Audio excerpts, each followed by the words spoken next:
Salam salimna bihaqi Ahmad minallah aminallah. Wa qul ja'al haq wa jahaqal batil innal batil kana zahuqa.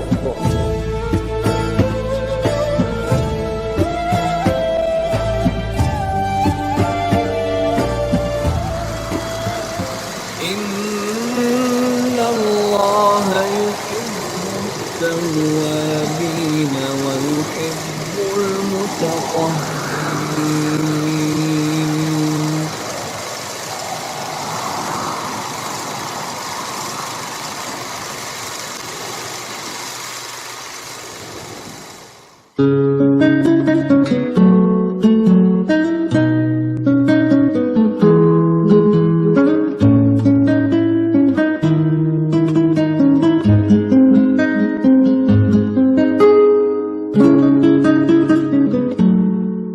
Apalah kau ini? Garam 1 lori kau masukkan dekat sayur. Garam 1 lori? Bahasa apa tuh? Itulah kau ni dulu tak belajar masak. Tak nak belajar masak kau ni. Ya Allah, ya Rasulullah. Baru 1 kali masak, rasa asin, kau cakap garam tertumpah 1 lori. Kecil hati istri kita ni. Sedihlah dia. Dari pagi dia menyiapkan masakan untuk sang suami. Telajak garam sikit, kau kata garam 1 lori masuk dekat kuali. Rasulullah SAW dimasakkan oleh Siti Aisyah. Padahal Rasulullah itu sudah merasa asin. Yang dimasak Siti Aisyah itu kuat asinnya. Apa kata Rasulullah? Sungguh nyaman masakan kau ini wahai istriku. Weh, rasa asin, kuat asinnya, enak masakan kau ini. Tapi lebih enak lagi, lebih nyaman lagi, kurangkan sikit garamnya ya wahai sayang, supaya makin nyaman aku makan. Kurangkan sikit ya, kan enak. Ini istri masak tak sedap. Hoi, lori garam tumpah kak kuali. Ya Allah, garam 1 lori tumpah kak kuali. Ini kan bahasa yang tak baik. Ini kan bahasa yang tak bagus.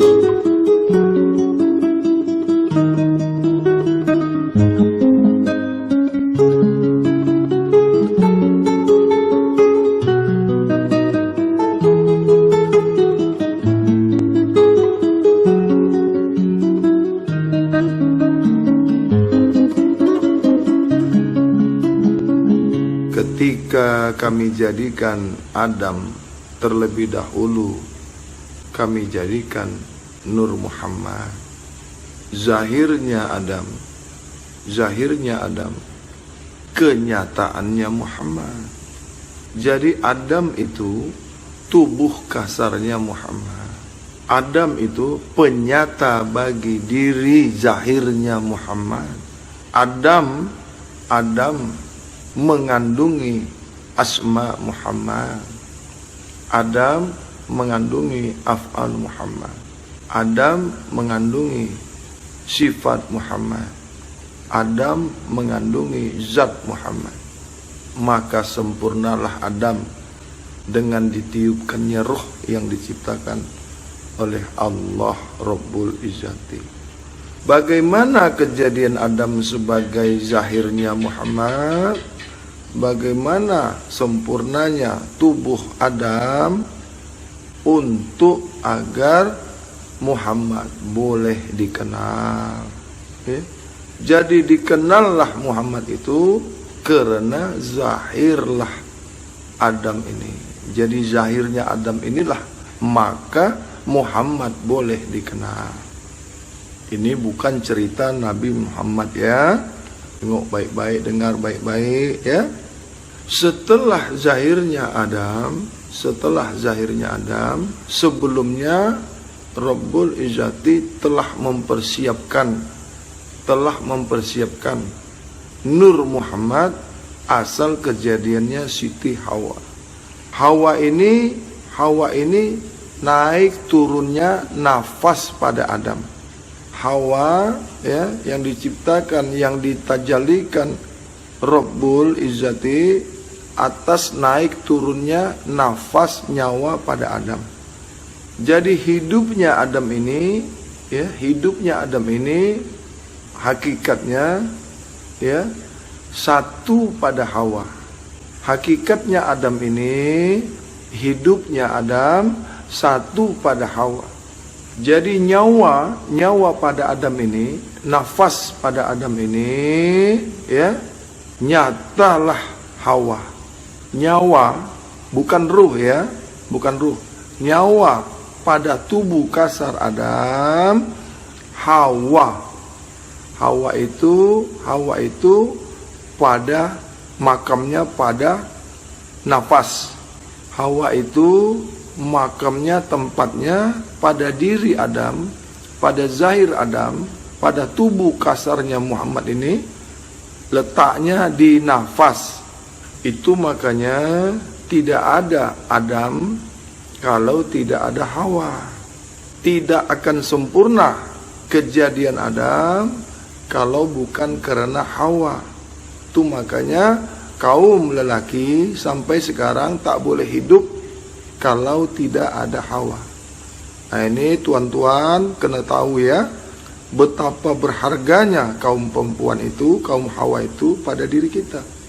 Sampai segitu jauhnya, ya, Rabbul Izzati, ya, menzahirkan Hawa itu yang makamnya terletak di nafas pada Adam. Nah, nafas ini terlebih dahulu sudah ada, karena nafas ini bungkusnya ruh. Ingat baik-baik ya, nafas ini bungkusnya ruh. Nafas ini rumahnya ruh. Nafas ini sarungnya ruh. Sarung seperti keris sama sarungnya. Jadi Hawa ini sarungnya, ya. Huruf H itu, ya. Huruf H, mim ha, mim dal.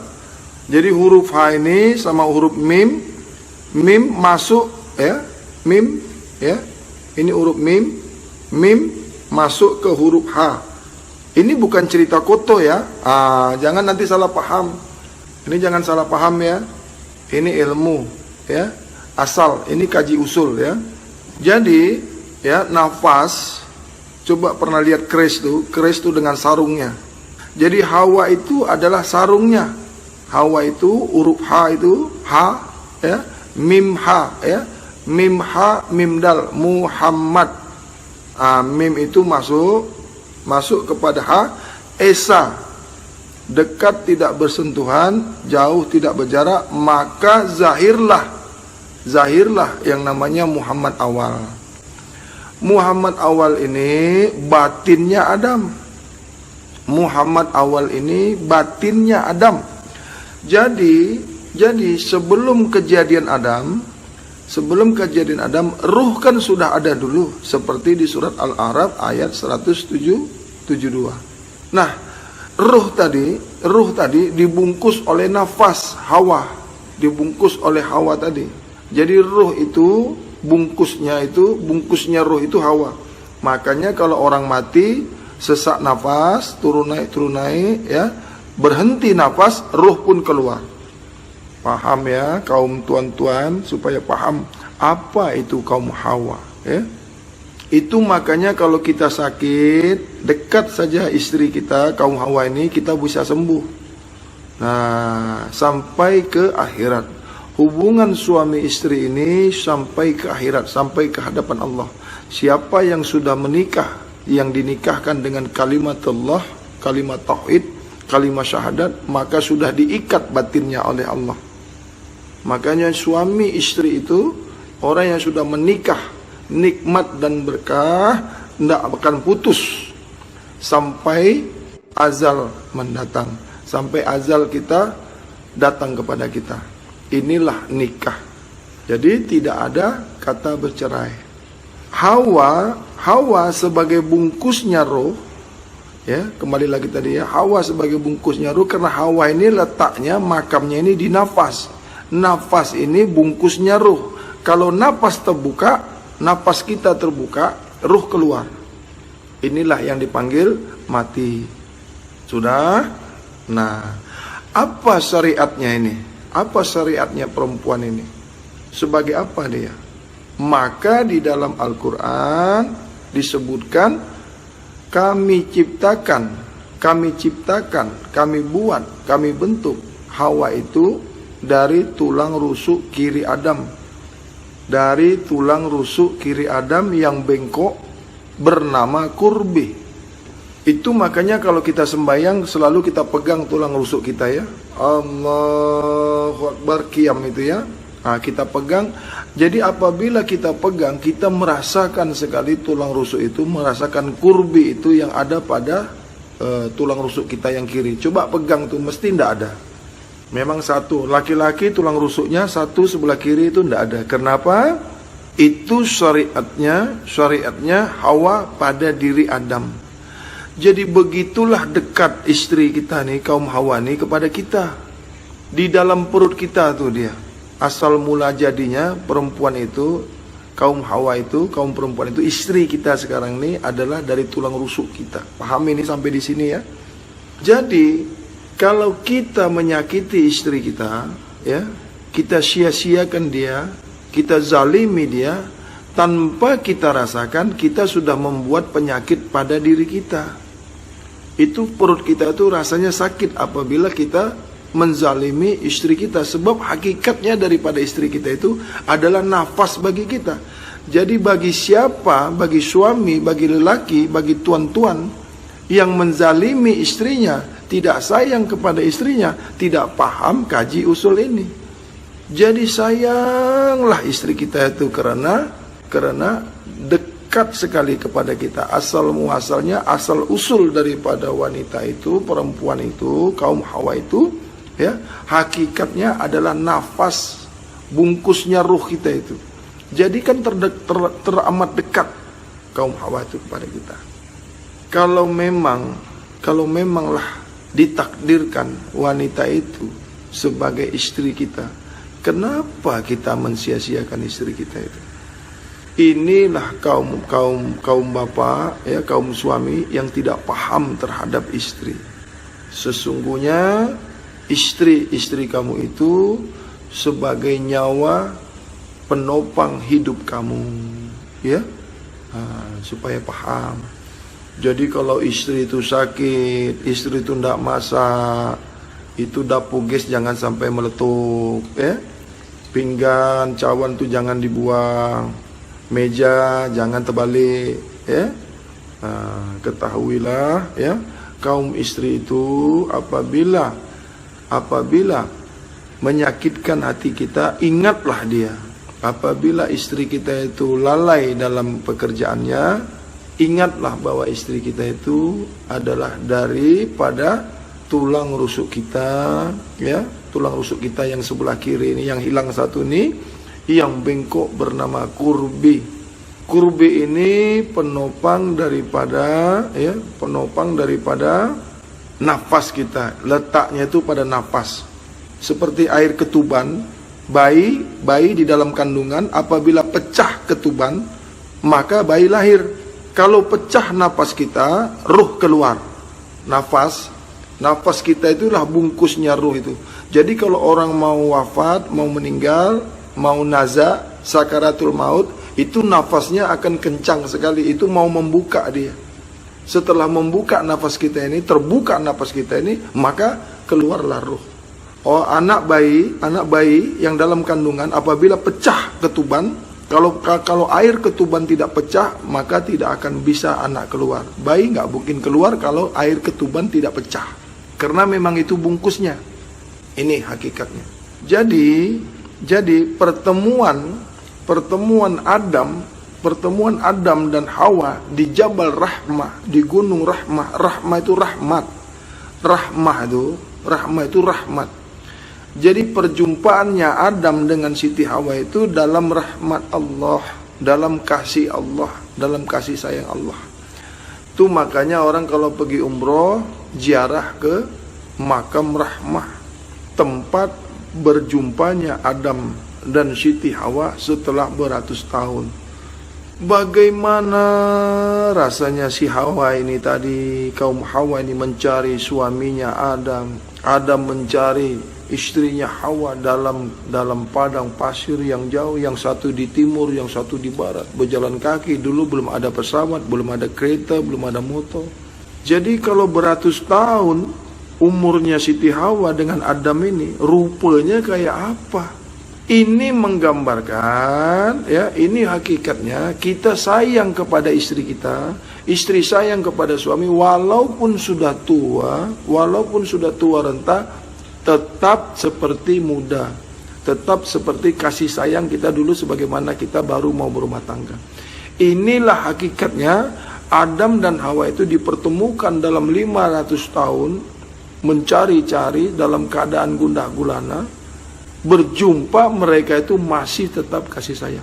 Yang di dalam kehidupan kita sekarang, apabila kita berpisah lama dengan istri kita, yang kita udah hidup bersama istri kita, suami istri, jagalah, peliharalah kasih sayang ini. Bila kita memandang istri kita, ya, lihatlah ada nur Muhammad di sana, ada asma Allah di sana, ada afal Allah di sana, ada sifat Allah di sana, ada zat Allah pada diri Hawa itu. Dan Hawa itu adalah nafas pada kita, pembungkus ruh.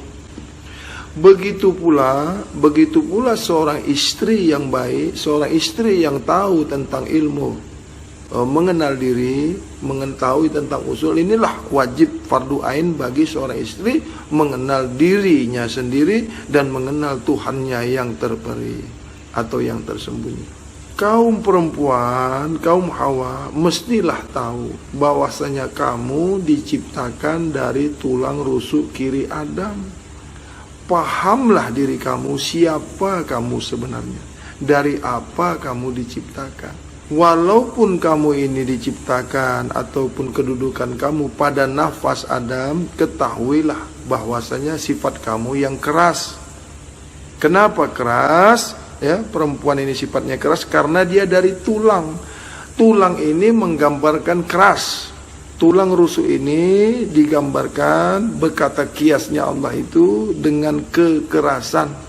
Itu makanya, ya, sifat perempuan ini lembut tapi sebenarnya keras daripada lelaki.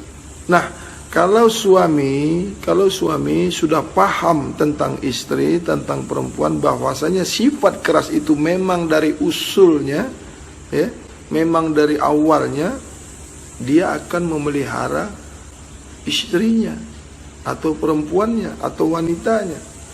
Nah, jadi kalau kita paham istri kita ini adalah tulang rusuk, jangan dikeraskan, jangan dikerasi.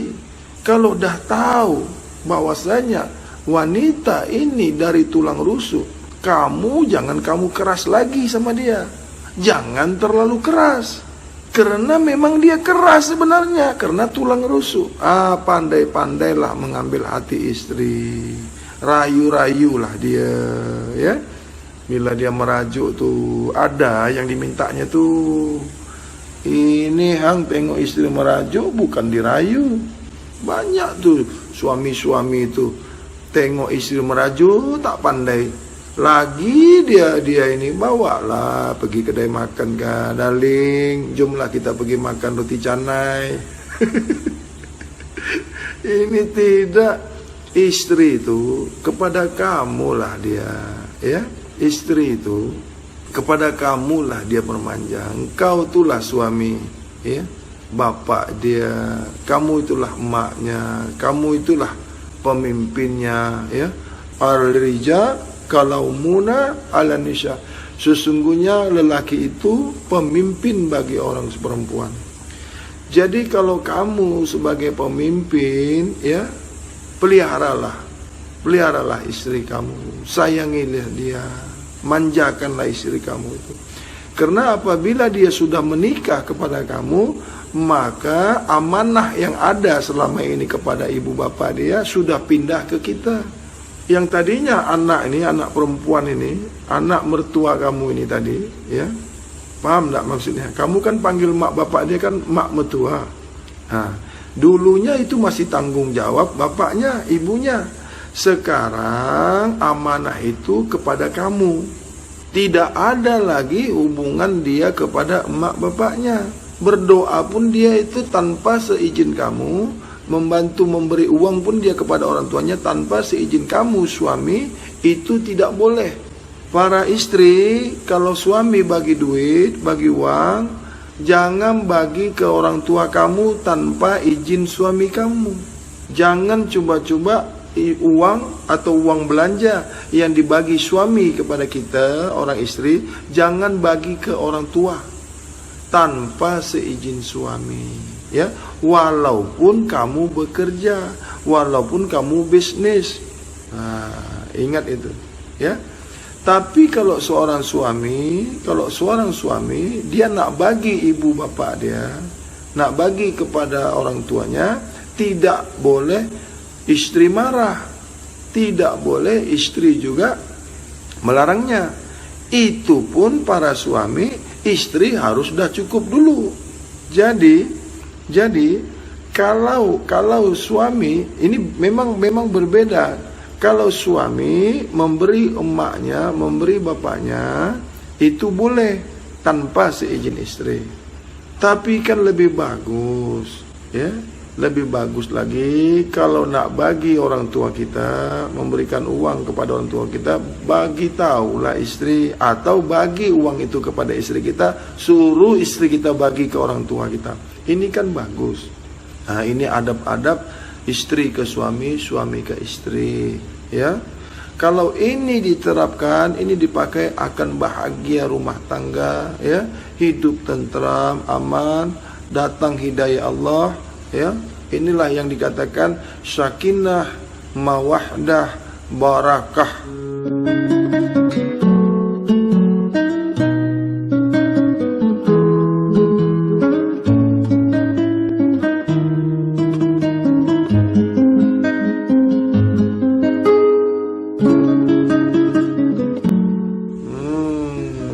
Kita menikah ini kan nikmat dan berkah, ya.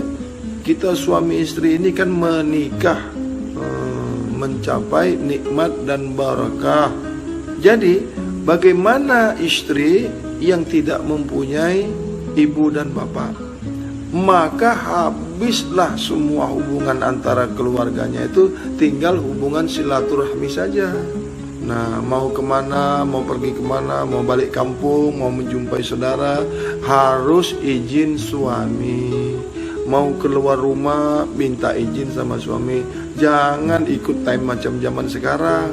Kita ini orang Islam, ikut cara keluarga, bagaimana keluarga Nabi kita Muhammad Rasulullah SAW. Minta izin kepada suami. Suami pula tahu, pahamlah kepada istri. Kadang istri gini boring lah, ke rumah lah, ya. Nak jalan, pergi dekat saudara dia, pergi dekat keluarga dia, bolehkan dia, ya. Jangan marah, apalah kau ni, baru aja bulan kemarin pergi dekat mak mertua, si mak engkau, bapak engkau aja tak boleh kasar dengan istri. Istri pun jangan kasar kepada suami, kata-kata yang buruk, kata-kata yang tak baik. Ini kadang-kadang istri, suami 1, dia 9. Apalah abang ni, balik-balik kerja tak bawa duit.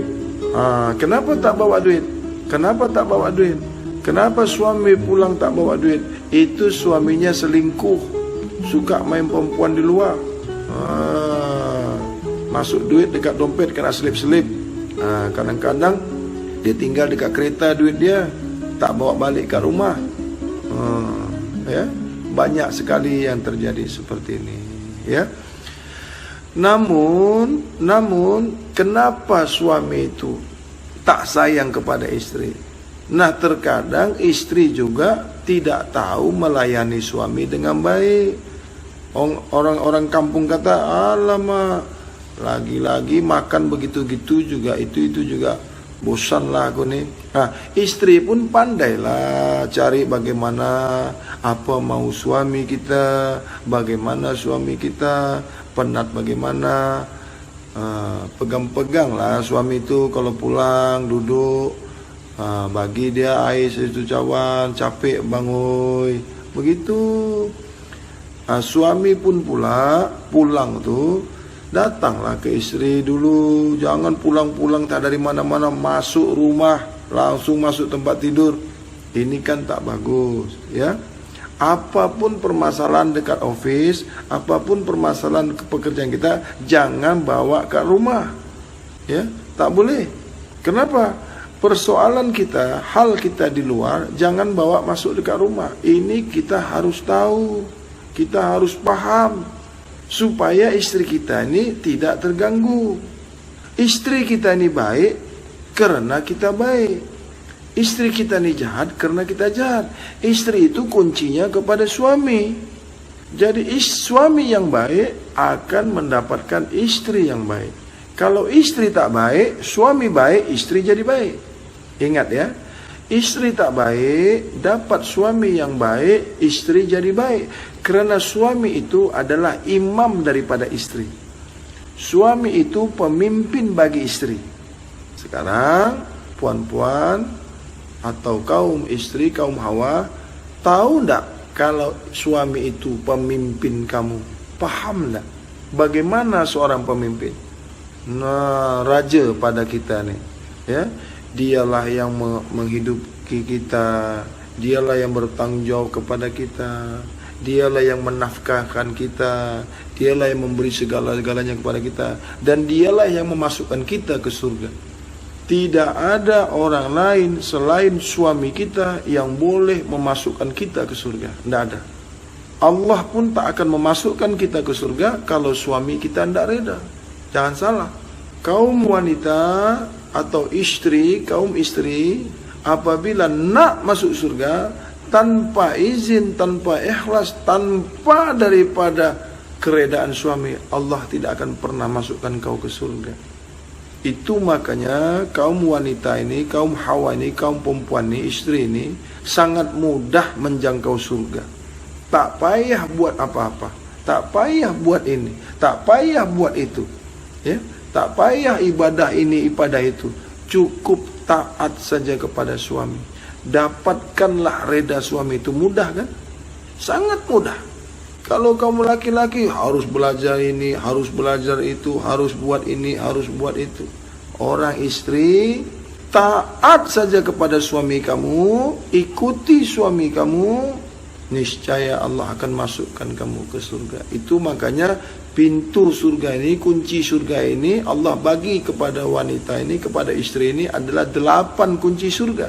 Di mana yang ke-8 kunci surga ini didapat daripada suami. 7 pintu surga itu, 7 kunci surga itu, yang satunya ada pada suami. Coba lihat tuh, ya, mudahnya kaum istri itu masuk surga.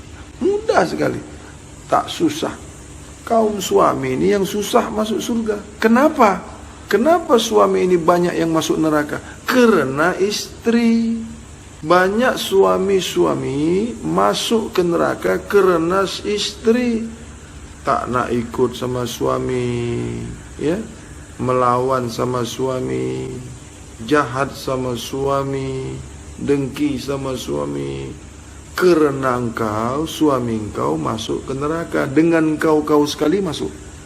Apabila kamu tak bisa memelihara suami kamu, tidak bisa membahagiakan suami kamu, cemberut muka kamu terhadap dia, kamu nampakkan wajah yang tak bagus kepada suami kamu, maka suami kamu akan marah, suami kamu akan tidak reda, suami kamu masuk ke neraka, dengan kamu sekali masuk, otomatis kamu pun masuk. Kalau suami kamu baik, kalau suami kita baik, ya, kalau suami kita baik, bagus dalam agama dia, kasih sayang, reda kepada istri, suami masuk surga, dengan istri-istrinya pun masuk. Kalau suami reda, istri tidak akan boleh menjangkau surga tanpa izin daripada redanya suami. Tidak ada. Tidak mencium angin surga seorang istri apabila suaminya tidak reda, tidak ikhlas kepada istrinya. Tidak ada surga. Enggak akan pernah ada. Jadi suami kita itu kuncinya masuk surga itu istri yang baik, istri yang ikhlas, istri yang hormat kepada suami, istri yang memelihara suami, istri yang taat kepada suami. Jadi kalau suami masuk surga, kamu pun masuk surga. Kamu tidak akan bisa mencapai surga kalau suami kamu tidak reda, tidak ikhlas. Dapatkanlah reda suami itu. Sayang, suami kita tuh penat, cari duit kerja, ndak tahu siang, ndak tahu malam. Hujan terkadang dia mencari uang untuk kamu. Patah tulangnya, habis tenaganya. Tengah hari ibu panas-panas, hujan tak kedinginan, panas tak kepanasan. Tak pernah berhenti dia menafkahkan kamu, wahai istri. Biarlah aku ini susah, biarlah aku ini tak ada duit, tapi istriku cukup, tapi istriku ini berserba kecukupan. Biarlah aku tak ada merokok, tapi anak istriku dulu. Betapa penatnya suami kita itu, siang dan malam. Terkadang pun waktu tidur pun dia kerja overtime. Tahukah kamu suami kamu di Kelang, di office itu mencari uang untuk kamu. Bertahun-tahun suami kita itu cari uang. Tak pernah dia mengatakan, wahai istriku, aku ni penatlah cari duit. Wahai istriku, aku tak laratlah cari duit. Tak pernah. Walaupun dia penat, walaupun dia sakit, walaupun dia demam, tetap dia keluar rumah untuk mencari rezeki untuk kamu. Pernahkah engkau merasakan bagaimana susahnya mencari uang? Saya kerja Bang Adi. Kalaupun kerja, bantulah suami. Bantulah suami kita itu. Kasihlah dia. Perhatikanlah makanannya. Laplah keringatnya. Sayang suami kita itu. Tak ada di pikirannya, tak ada di hatinya, tak ada di perasaannya kalau bukan kau. Begitu juga istri. Tidak ada seorang yang di dalam hati si istri itu melainkan suaminya sendiri, ya? Jadi orang yang belajar hakikat, suami yang belajar ilmu hakikat, suami yang belajar ilmu ma'rifat, tidak pernah melihat suami istrinya itu salah. Kenapa? Yang salah itu ujian bagi kita daripada Allah. Apabila salah istri kita, tunjukkanlah dia yang baik. Tegurlah dia dengan kasih sayang. Wahai istriku, memang enaklah makanan kamu ini, nyaman rasanya. Padahal tak enak nih, tak sedap. Tapi apa? Sungguh nyaman masakan kau ini sayang. Walaupun garam udah kebanyakan. Pandailah berhasil kita. Ini tidak. Apalah kau ini? Garam 1 lori kau masukkan dekat sayur. Garam 1 lori? Bahasa apa tuh? Itulah kau ni dulu tak belajar masak. Tak nak belajar masak kau ni. Ya Allah, ya Rasulullah. Baru 1 kali masak, rasa asin, kau cakap garam tertumpah 1 lori. Kecil hati istri kita nih. Sedihlah dia. Dari pagi dia menyiapkan masakan untuk sang suami. Telajak garam sikit, engkau kata garam 1 lori masuk dekat kuali. Rasulullah SAW dimasakkan oleh Siti Aisyah. Padahal Rasulullah itu sudah merasa asin. Yang dimasak Siti Aisyah itu kuat asinnya. Apa kata Rasulullah? Sungguh nyaman masakan kau ini, wahai istriku. Weh, rasa asin, kuat asinnya. Enak masakan kau ini. Tapi lebih enak lagi, lebih nyaman lagi, kurangkan sikit garamnya ya woi sayang, supaya makin nyaman aku makan. Kurangkan sikit ya. Kan enak. Ini istri masak tak sedap. Hoi, lori garam tumpah kak kuali. Ya Allah, garam 1 lori tumpah kak kuali. Ini kan bahasa yang tak baik. Ini kan bahasa yang tak bagus. Nah, begitu pula ya dalam hal makan. Kalau suami kita tuh makan, siap sedialah, siap hidanglah. Ada nasinya, ada sayurnya, ada airnya semua. Kenapa? Orang yang belajar ilmu hakikat, orang yang belajar ilmu ma'rifat, tahu kepada suami apa yang nak suami makan, bagaimana suami makan. Ini kan jarang orang bagi pelajaran seperti ini. Ini suami minta makan, ambil sendirilah kau. Ya Allah, suami bagi engkau makan, suami bagi kecukupan, suami menafkahkan kamu. Suami nak makan kau suruh ambil sendiri. Sampai suami pun terhege-hege ambil buka dekat lemari. Di mana adab istri terhadap suami? Ini istri durjana namanya. Bagaimana kita mau disayang suami? Makan saja kita tak bisa kita mengatur atau merawat suami kita. Nah, apabila seorang istri dalam keadaan haid, apabila seorang istri dalam berhadas atau dalam mengeluarkan darah atau datang bulan atau dalam keadaan berhadas, jangan suruh istri kamu masak. Apabila istri kamu dalam keadaan haid, dalam keadaan berhadas, dalam keadaan kotor, jangan suruh dia masak untuk kamu. Istri masak boleh makan, istri yang sedang haid hanya boleh masak, boleh makan untuk dirinya sendiri. Ingat itu, kotor, itu semua kukunya semua itu kotor, rambutnya semua kotor, badannya semua kotor. Jangan kamu dekati istri kamu apabila dalam keadaan haid. Istri juga harus tahu, harus paham, dahlah kita haid, jangan lagi masakkan untuk suami kita. Jangan dekat-dekat lagi sama suami kita. Nanti birahi kita naik, nanti nafsu kita naik. Jangan senggol-senggol lagi, jangan tidur berduaan. Kenapa? Sawah lagi banjir, ambulan. Ini tidak, istri berdarah-darah pun diembat dia juga. Tidak boleh. Kalau istri kita sedang dalam keadaan haid, dalam keadaan berhadas, jangan dekati istri kamu, jangan datangi istri kamu. Tidak boleh. Pergi jauh-jauh, tidur kat masjid. Kalau istri sedang haid, dalam keadaan berhasar, makan kat kedai. Jangan marah. Nah, istri pun kalau sedang haid, bagi tahu kepada suami dengan cara yang baik, dengan cara berumpama. Jangan cakap langsung-langsung. Bolehkah kita cakap kasar dengan suami kita? Kadang-kadang dia tipu pula suami dia. Dia tak haid, dia cakap dia haid. Kecuali istri kamu ada dua. Apabila istri kamu yang satu sedang haid, sedang berhadas, pergilah ke rumah istri kamu yang lain, supaya istri kamu ini tidak terganggu haidnya.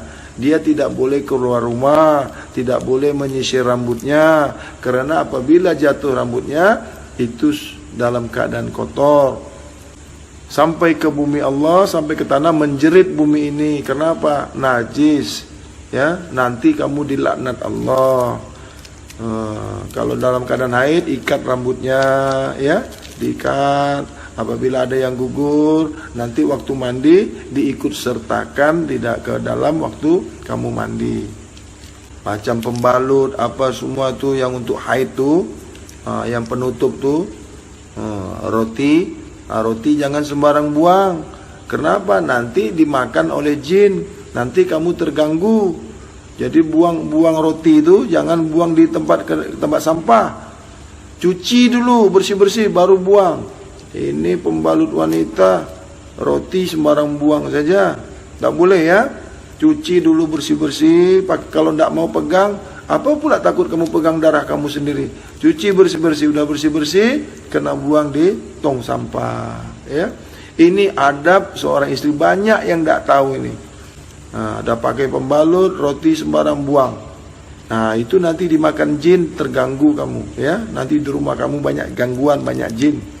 Ingat, kalau istri kamu sedang haid, ya, bagi tahu, bisik-bisik dengan suami, bikinlah traffic light, atau pakai baju warna merah, pakai ikat rambut warna merah, supaya suami tahu bahwasanya kita sedang berhadas, kita sedang haid, ya. Ini harus paham nih seorang istri.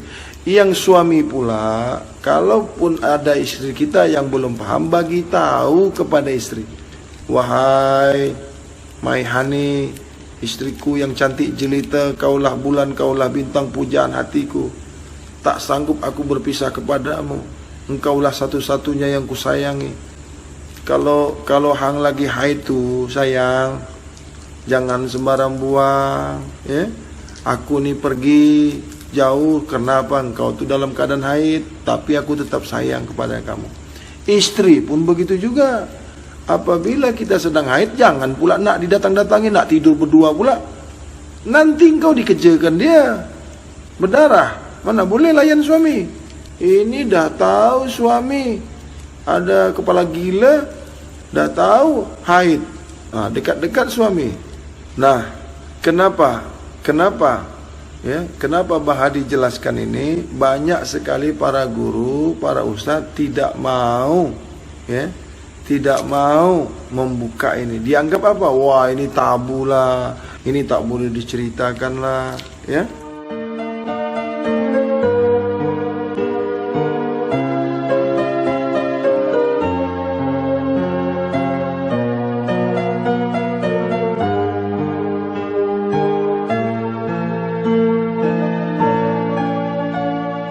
Mulia, indah, cantik, berseri, kulit putih bersih merah di pipimu. Dia Aisyah, putri Abu Bakar, istri Rasulullah. Kembali lagi kepada Adam tadi nih, kepada Adam dan Hawa ini. Benarkah Adam ini diciptakan, ya, diciptakan seperti penciptaan robot? Tahu bikin robot? Badan dah siap ada dah. Masuk kaki kiri, masuk kaki kanan, ya. Masuk tangan kanan, masuk tangan kiri, bagi kepala. Boleh berjalan Adam tu begitu? Begitu kah? Pasang psikologi, ya. Buka akal. Sedangkan pohon saja itu dari benih. Sedangkan pohon saja itu dari biji.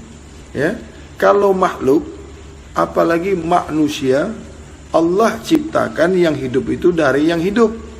Apa yang Allah ciptakan yang hidup itu dari yang mati? Coba, ada enggak? Ada enggak? Nah, ini kita bicara psikologi, ya. Ada enggak? Adakah tidak barang yang hidup diciptakan dari yang mati? Ada tak? Bagaimana boleh terjadi atau tercipta yang hidup dari yang mati? Bagaimana penciptaan Adam ini? Tadi Bang Hadi tadi sudah jelaskan bahwasanya sebelum Adam diciptakan, Allah sudah lebih dahulu menciptakan Nur Muhammad. Nah, Nur Muhammad ini tajalilah nafas, tajalilah nyawa, ya, tajalilah segala sesuatu bentuk daripada Adam ini, ya, batang tubuh Adam ini. Nah, Allah menciptakan, Rabbul Izzati mentajalikan Adam ini dari bentuknya sendiri. Nah, jelaslah Adam ini terkandung di dalam rahim makulullah, sebagaimana Nabi Isa dikandung oleh Siti Maryam. Tahu Siti Maryam? Tanpa disentuh oleh seorang suami atau seorang laki-laki, tapi Siti Maryam bisa mengalami kehamilan, ya, atau boleh mengandung. Nah, jelas di sini, ya, jelas di sini pembuktian, ya, pembuktian. Inilah bukti bahwasanya tidak ada sesuatu manusia termasuk Adam yang tidak dikandung. Tapi bukan Tuhan yang mengandung Adam.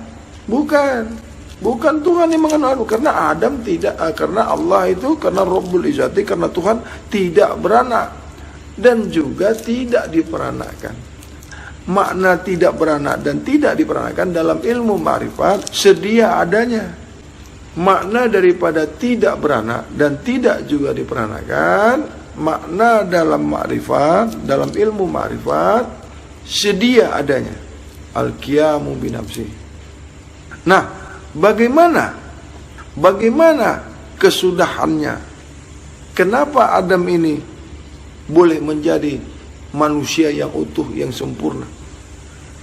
Inilah yang dikatakan rahimakumullah. Ya. Adam ini tercipta dalam rahasia Allah.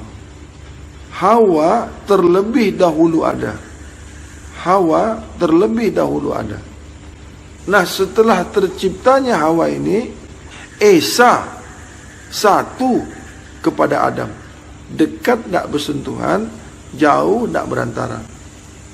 Rujukannya, penampakannya, zahirnya, syariatnya, Hawa dikatakan tercipta dari tulang rusuk kiri Adam yang bengkok bernama kurbi. Inilah tersoroknya rahasia itu tadi. Inilah rahasia daripada Hawa itu tadi. Cuma tidak banyak orang yang mengetahui asal atau kajian usul daripada Siti Hawa, dan tidak banyak orang mengetahui kajian asal ataupun usul daripada Adam itu tadi. Orang hanya habis dalam pengkajian bahwasanya Adam itu dari tanah. Betulkah Adam itu dari tanah? Itu hanya bahasa kiasan saja. Ya. Jadi mati pun begitu juga. Apa yang dimaksud dengan kembali ke tanah? Kenapa kita dikuburkan? Apa maksudnya itu? Kenapa orang mati dikuburkan di tanah, di bumi ini? Apa maksudnya? Apa maksudnya itu? Apa makna daripada kembali orang itu? Kenapa orang itu dikuburkan di tanah? Orang banyak katakan, orang banyak menyebutnya, atau yang diketahui orang, apabila mati masuk ke dalam liang lahat, masuk ke dalam liang kubur. Tapi dari ilmu ilmu ma'rifat, orang yang mempelajari ilmu ma'rifat akan paham apa yang dimaksud masuk ke liang lahat. Kenapa dimasukkan ke liang lahat? Kenapa dimasukkan ke bumi? Orang ma'rifat ada yang dikubur, ada yang masuk ke liang lahat. Orang hakikat ada yang masuk ke liang lahat. Orang tarekat ada yang masuk ke liang lahat. Orang syariat semuanya masuk ke liang lahat.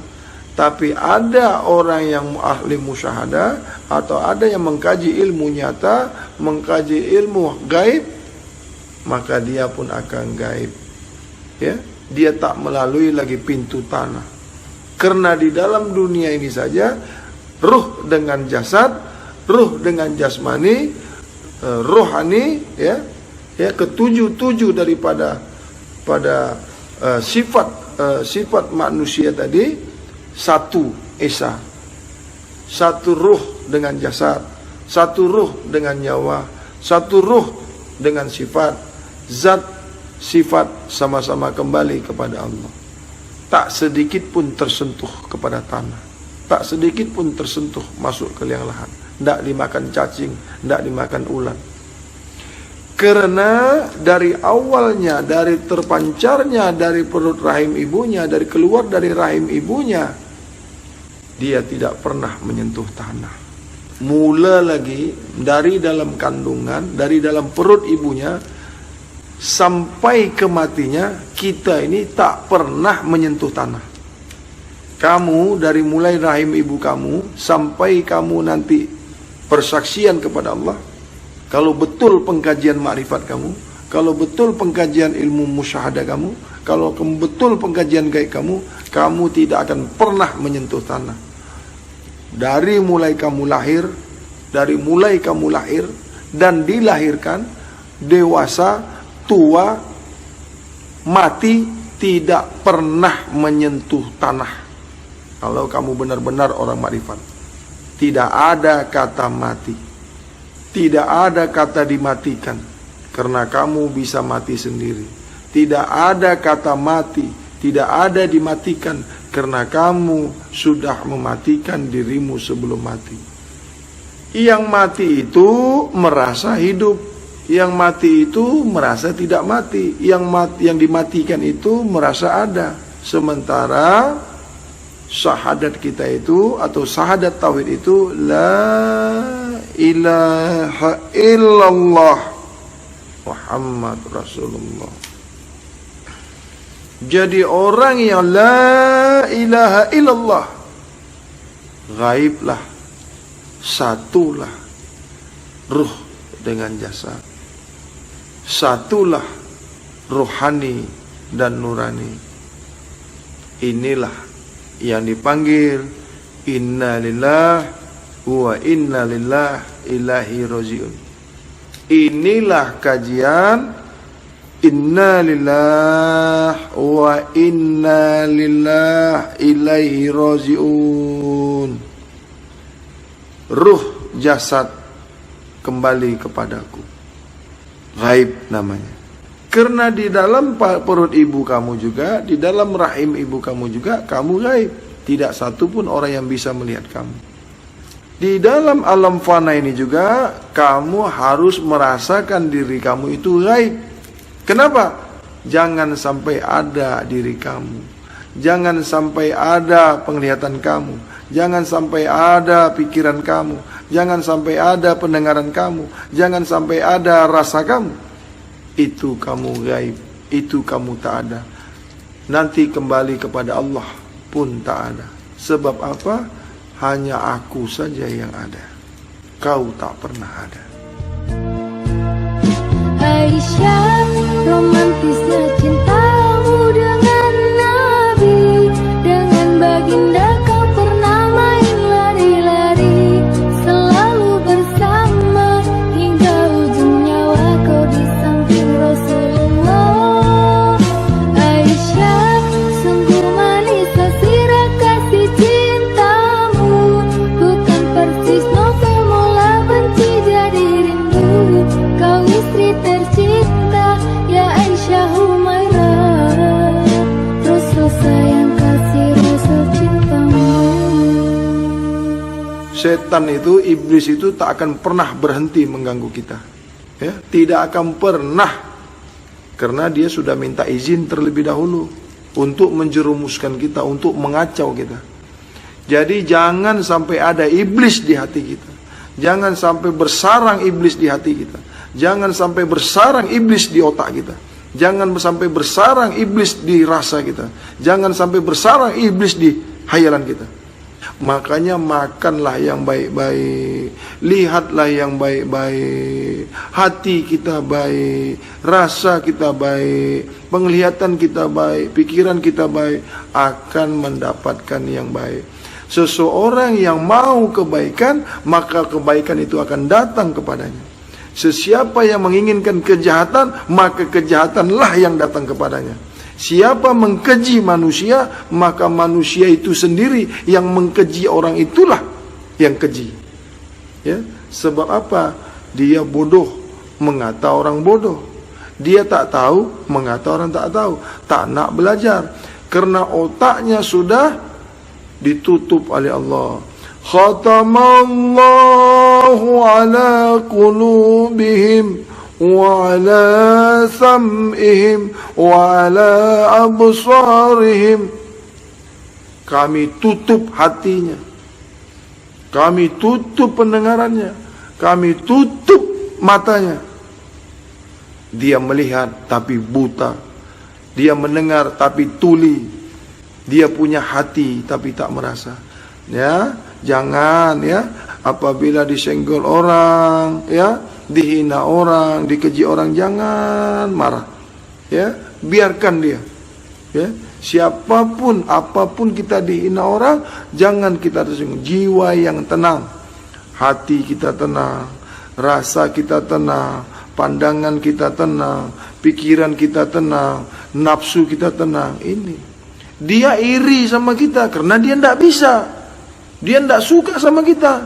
Dia tidak suka dengan yang apa yang Bang Hari sampaikan. Kenapa? Terbuka rahasia dia. Setan itu kalau dibuka rahasianya, dia ketakutan. Makanya kamu dirasuki. Makanya kamu dia goyang. Ya, sebab dia tidak bisa. Jadi kalau orang yang mengatakan kamu belajar ilmu mengenal diri ini, dia kata salah, dia kata tidak usah, ya. Karena dia tak kenal diri dia.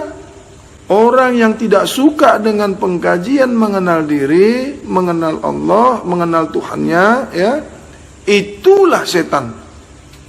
Supaya kamu tahu, ya, siapa yang tidak tahu akan dirinya dan tidak tahu Tuhannya, hidupnya akan kacau, hidupnya akan terombang-ambing. Kemana mau pergi, ya?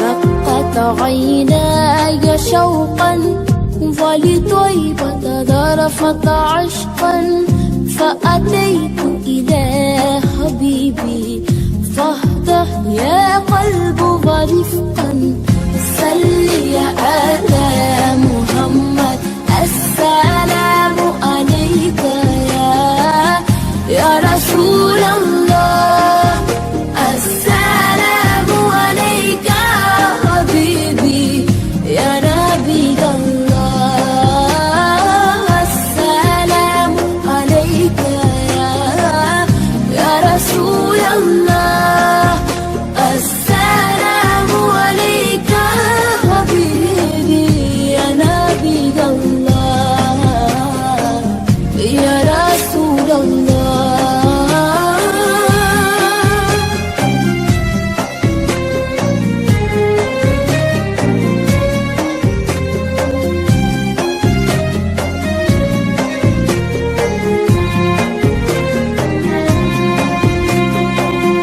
قلب بالحق تألق وبغاره تألق يبكي يسأل خالقه فأتيت البحر وأشرق اقرأ اقرأ يا محمد السلام عليك يا رسول الله السلام عليك حبيبي يا نبي الله السلام عليك يا رسول الله السلام عليك حبيبي يا نبي الله يا رسول الله.